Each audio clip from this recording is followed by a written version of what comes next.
Na tena siasa zetu za Tana River ni mbaya. Siasa si chuki wala sio vita. Hata katika Uislamu siasa huruhusiwa, hata kwenye Uislamu siasa huruhusiwa, lakini kwa njia zake. Hii kutufundisha adabu ya kuishi pamoja, hata kama mtu ametofautiana na wewe katika dini au katika kabila au katika mrengo au katika siasa, wewe atakaa na ule mtu madamu ni binadamu mwenzako, mheshimu. Ayuha nas, Mtume akasema afshu salam, enezeni amani duniani. Hii ni risala ya kwanza Mtume ambaye kwamba alileta Madina kwa watu wote kuonesha umuhimu wa amani.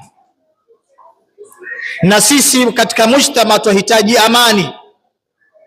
Ikiwa hakuna amani kwenye miji, ikiwa hakuna amani katika nchi, basi tuelewe kwamba maisha hayatakuwa mazuri wala hatutaishi vizuri. Lazima jameni, ndugu zangu Waislamu, tukae kwa amani. Afshu salam kwa kila mtu, awe mtu wako wa karibu, jirani yako, familia yako, mshirika wako, mke wako, kila mwanadamu lazima tumpe amani. Afshu salam.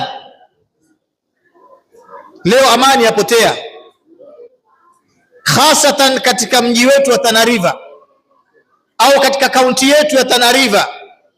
Leo kila uchao utasikia kuna matatizo mahala, likitoka hili laingia hili.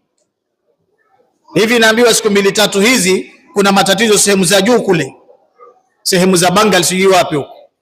Jamani, sisi ni Waislamu, tuacheni ukabila, tuacheni masala ya kisiasa. Siasa situpoteze. Sisi ni Waislamu, tusema la ilaha illa Allah Muhammadur Rasulullah. Huyu Muhammadur Rasulullah sallallahu alaihi wasallam amekuja kuhubiri amani. Ayuha almuslimun, afshu salam. Na yatakikana tuongee na viongozi wetu. Mara nyingi matatizo wao ndio wanaosababisha, hawa wanasiasa. Wanasiasa manake wanagawanya watu kwa pesa zao.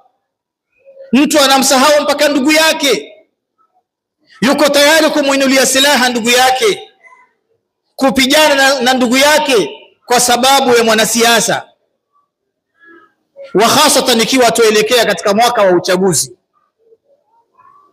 Na tena siasa zetu za Tana River ni mbaya. Siasa si chuki wala sio vita. Hata katika Uislamu siasa huruhusiwa, hata kwenye Uislamu siasa huruhusiwa, lakini kwa njia zake. Kwa hivyo tuwapatia risala au tuwapelekea risala ndugu zetu wanasiasa, viongozi. Ukitaka kusimama kwenye kiti fulani, basi jitaje wewe kama wewe, lakini acha kumelekezea kidole mwenzako.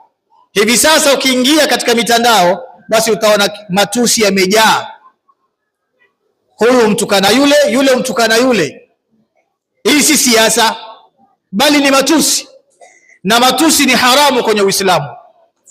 Sibabu almuslimi fusuq wa qitaluhu kufrun.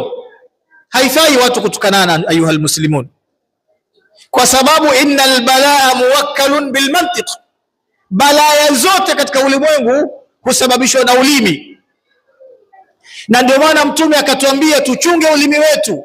Kama huna jambo la kheri kuzungumza, afadhali unyamaze. Mtume asema man kana yu'minu billahi wal yawmil akhir falyaqul khairan au liyasmut.